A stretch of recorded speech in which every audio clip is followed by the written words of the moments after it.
O, di ba? Bakit ganyan siya? Oh, Tinag mo na. yan, tinatamad. Baby Princess. Baby. Hi mga kalab! Ako po pala si Ulysses, ang bayit nga kay Atper Diliiga. Ako din, Francis, ang gwapo, perdiuso. And we are the Family Love Team. At kung bago ka pa lang sa aming channel, don't forget to subscribe. So yun mga kalab, good morning! So ayan, sobrang tagal naming nag-upload mga kalab kasi this December mga kalab ay di ba marami kaming pasabog. Kaya Yes. syempre ngayon mga kalab ay dahil sa sobrang dami na po nang naghanap kung kumusta na nga ba daw yung aming baboy. So yung tatlong baboy namin mga kalab. So ngayon po ipapakita po namin yung aming baboy kung kumusta na nga po daw sila. At syempre ngayon i-update na namin kayo. So tingnan nyo na po ito. So ngayon mga kalab ay ito po yung ang lalagyan po ng aming baboy. So andyan po yung tatlong baboy namin. At syempre ngayon ay i-update na namin kayo dahil yung aming tatlong baboy mga kalab ay ito na po ang itsura.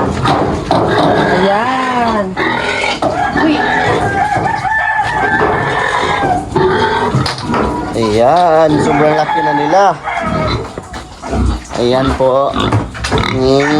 Sobrang laki na po nila ngayon mga kalab at sila po ay 3 months na po kasi nakuha po na, nabili po namin sila ay nung September 3. So dahil ngayon po 3 months at ito na po yung kanilang katawan mga kalab.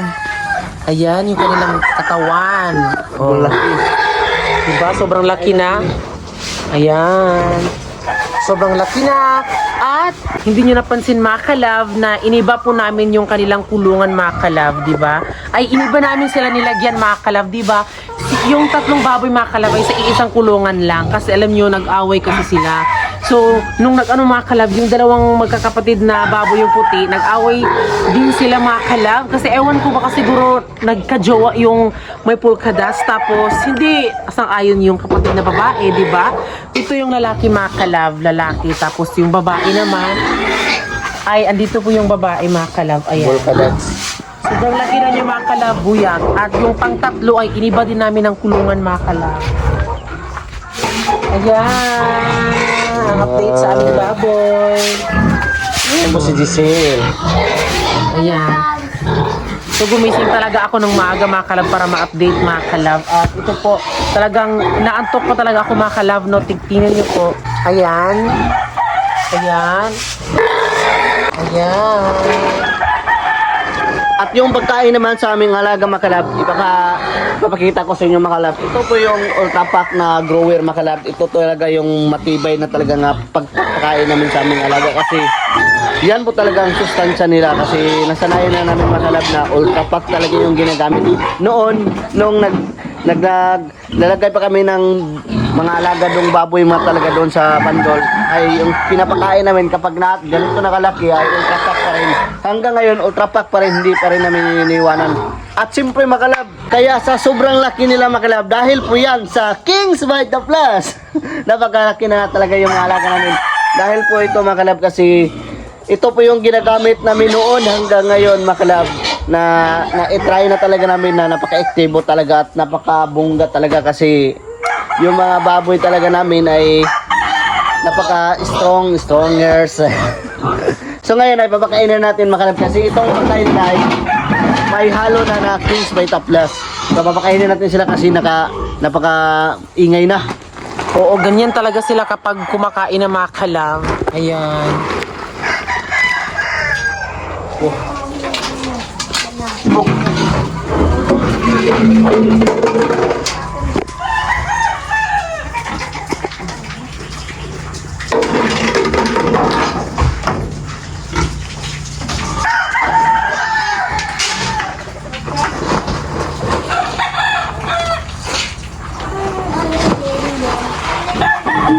Kaya po, dapat maraming babakain para hindi na kasi kapag malaki na po yung alaga nyo makalab, dapat marami nyo yung ipapakain nyo kasi sobrang laki na nila. Kapag maliit naman yung mga alaga nyo, maliit lang yung ipapakain. Yan. Kasi makalab, iba tong mga alaga namin ngayon makalab, hindi kapareha noon makalab. Kapag maglagay kami ng pagkain makalab ay iba talagang pinagbago talaga makalab kasi ito ay kapag lalagyan namin ng pagkain tapos lalagyan din namin tubig, hindi nila kakainin yung pagkain nila. Kaya nasanayan na siguro nila mga kalab na hindi lalagyan ng tubig. Pagkatapos naman na maubos nila yung pagkain ay bago natin lalagyan ng tubig. Kasi sobrang lakas talaga yung kumakain yung alaga kapag matapos na yung mga pagkain nila. Ano yung pangalawa mga kalab? Pakainin natin si Bolkadats. Ayan.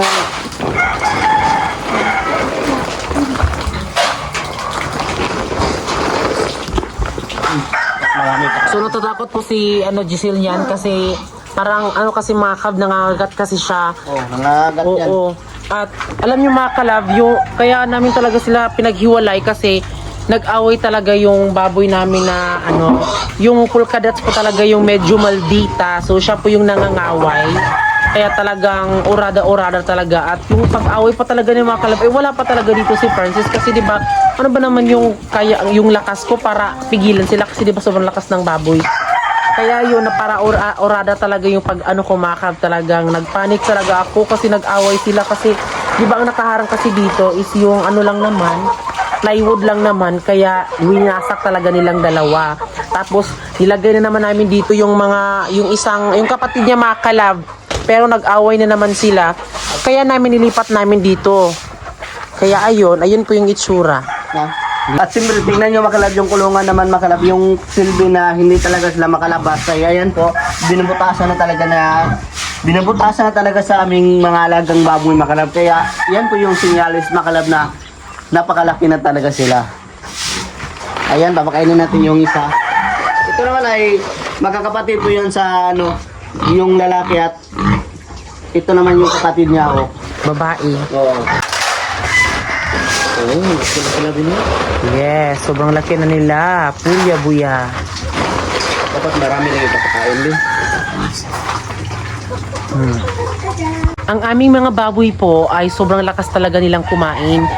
Walang limit po yung pagkain dito nila. Kaya talagang ubus na ubus talaga ang mga talaga nila pagkain. Diba?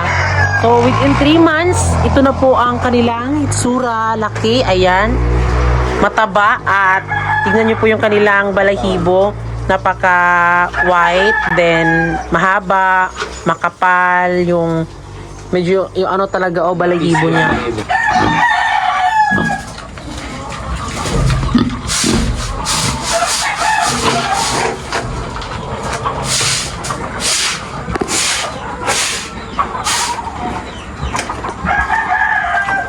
Yun makalab. No, mong baboy diri makalab. Para diri mabaho. No. Ayan. Eh, ano ba? Mabusog ni. Migdan ni. Migid. O ito, pag mabusog na siya, talagang hihiga siya. O diba, sobrang laki na ng baboy namin. O diba, hindi namin in-expect yung dating nag-aalaga lang ng mga isda, alimango, sugpo. Ngayon, meron ng sariling mga baboy. At syempre, ngayon, balik pa din naman tayo sa fish pan set. Medyo natagalan lang talaga kami dahil sobrang busy talaga kapag month of December talaga, diba? Kaya, soon, ma-announce namin kung bakit nga ba kami busy.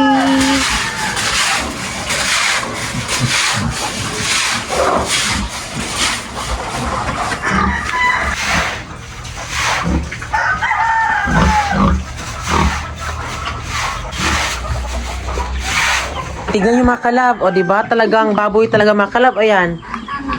O, diba? Baboy Uy, bakit ganyan siya? O, tinag mo na. ayan, tinatamad.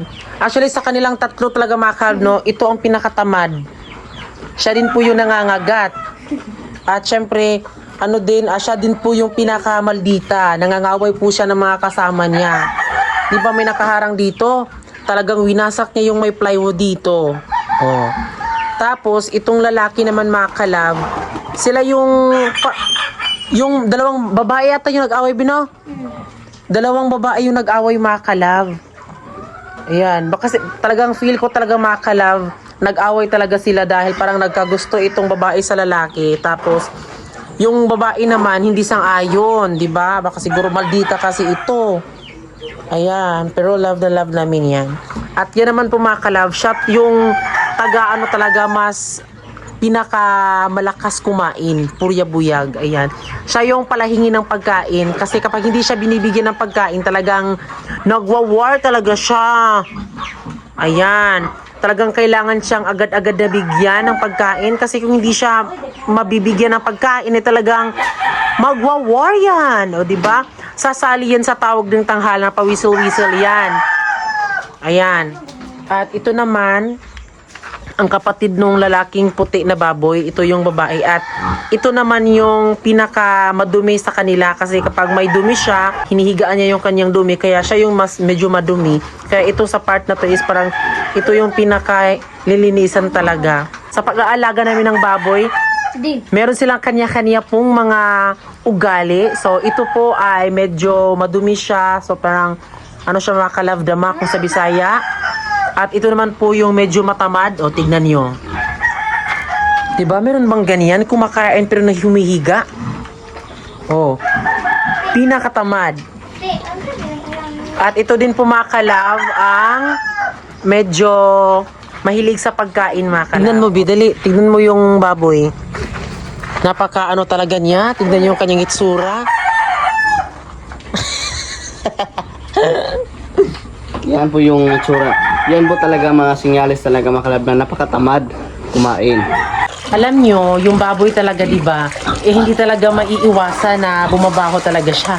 Pero hindi ho namin siya pinapababayaan. Silang tatlo po, everyday pong nilinisan, kahit na yung tubig dito medyo kaunti, mga kalab, no? Kasi ewan ko yung bakit ganito yung tubig namin dito sa Magallanes, Abusan del Norte. So, yun sa amin na lang, mga kalab, is mag-stock kami ng tubig dito. At yun, pinapanatili talaga namin, mga kalab, na malinis talaga yung baboy namin. Kasi diba, I know na meron talagang magrereklamo ng mga kapitbahay, pero normal lang po yun. At okay lang din kasi diba talaga nilinisan talaga namin, mga kalab. Uy, at ito legit po na pumunta talaga kami ng barangay hall. So sinong hindi po nakakita, so tignan nyo po dyan. Pumunta kami po ng barangay hall kung pwede ba kaming mag-ano ng baboy.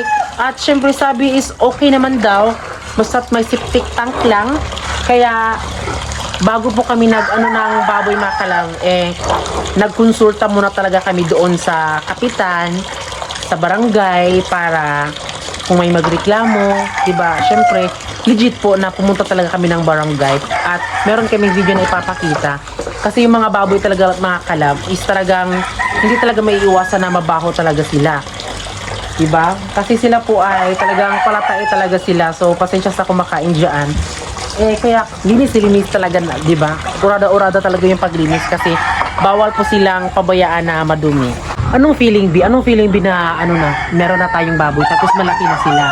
Masaya kasi isa naman yan sa business natin, be, kasi at meron na tayong alagang baboy at may fish pan na tayo. So sobrang saya ko talaga kasi hindi ko naakalain na dumating tayo sa station ngayon na ganito pa rin, ganito yung nakita natin sa ating buhay. At meron tayong bahay, kumpleto din tayo, makalab. Oo, di ba? At syempre talagang alam niyo yung ano talaga buhay, hindi yan nakabase kung ano yung hitsura, taba mo, at syempre lalo na hindi din pumabase kung ano yung kasarian mo, makalab. Nakadepende kasi yan sa tao.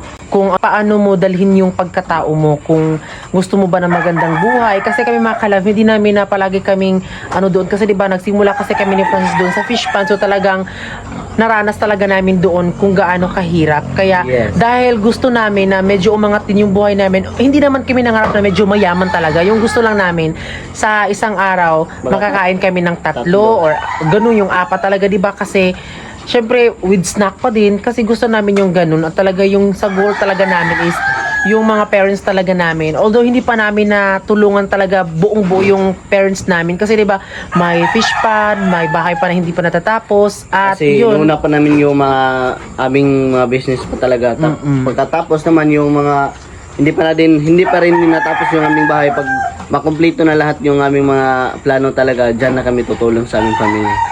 pero tumutulong pa din naman tayo. Oo, nagsasadlayin pa rin kami, makalab. Kapag may mag-swim Every month po, kami. meron po kaming sahod sa kanila. Ay sahod, I mean yung paayuda sa kanila. Sinusunod talaga namin yung puso't isipan namin kung ano yung mga gusto namin gawin sa buhay namin para medyo hindi kami mas kaawa-awa tingnan, di ba? Kasi pag sa ganitong relasyon, dinadown talaga. Kasi di ba iba. So yung pinapakita namin is hindi lang din po sa sarili, sa ibang tao, kundi sa sarili na din po namin kung ano yung mas mabuti para sa aming dalawa, di ba? Kasi pinapatamaan na kami ng mga sasakit na salita. So syempre, yung sa amin na lang is gagawa na lang kami ng magagandang mga gawain para magka-realize po yung mga taong dinadown kami. Kaya ito, hindi naman po kami nagmamayabang. Talagang humble lang kami at talagang pasalamat lang kami sa Panginoon kung anong meron kami ngayon. So yan mga kalab, tignan nyo po yung baboy namin mga kalab. Ito siya, ayan. Pagkatapos niya kumain, hihiga talaga. At siya pa din naman yung ganyan. At this coming January po ay birthday ko na. So, syempre, ibibenta na po namin yung aming baboy, di ba? Sila po ay, hindi po namin sila ibibenta lahat dahil mamimili tayo sa dalawa lang po mga kasi dalawa pala yung babae dito, no? Meron kaming dalawang babae na baboy dito. So, yung isa po ay ibibenta namin. Tapos, yung isa po ay gagawin naming anay. Anay kung sa Bisaya, basta gagawin inahin pala. So, kasi meron kaming napili, Bino. Oh. At syempre, kasama itong iko na to. Meron tayong napili ba yung kapatid ng lalaki. At ito po yung gagawing inahin namin mga kalab. Kasi yung katawan niya hindi medyo mataba, manipis. Kasi yung katawan kasi niya mga kalab is hindi gaano kataba. So yung katawan niya lang is mahaba pero hindi siya mataba. Hindi gaya nito mga kalab, oh. Napakatambol. Mataba talaga siya. Ayan. Mataba siya. Mataba yan. Pero ito, medyo yung kanyang mga kalab is pahaba kasi siya. So siguro yan yung ating gagawing inahin. Tapos itong si Polkadot mga kalab ay gagawin po natin, ibibenta po natin yan. At itong lalaki din po mga kalab, ibibenta natin yan. Ngayon po ay talaga nagpapasalamat talaga kami ng taos puso dahil sobrang supportive nyo talaga sa amin. Sa the way na mag-comment kayo, the way din po na yung talagang manood talaga kayo, sobrang dami nyo po talaga, madami na po yan sa amin. Pagkat nandito pa kami makalab, handa po kami magpapasaya sa inyo makalab. Ipapakita namin sa inyo makalab kung ano talaga yung buhay fish pan talaga at anong buhay yung pag-aalaga namin sa aming baboy makalab. So ngayon mga kalab ay magpapaalam na po kami at syempre bago kayo umalis, please don't forget to subscribe our YouTube channel at kami ang Family Love Team nagsasabing dapat love lang.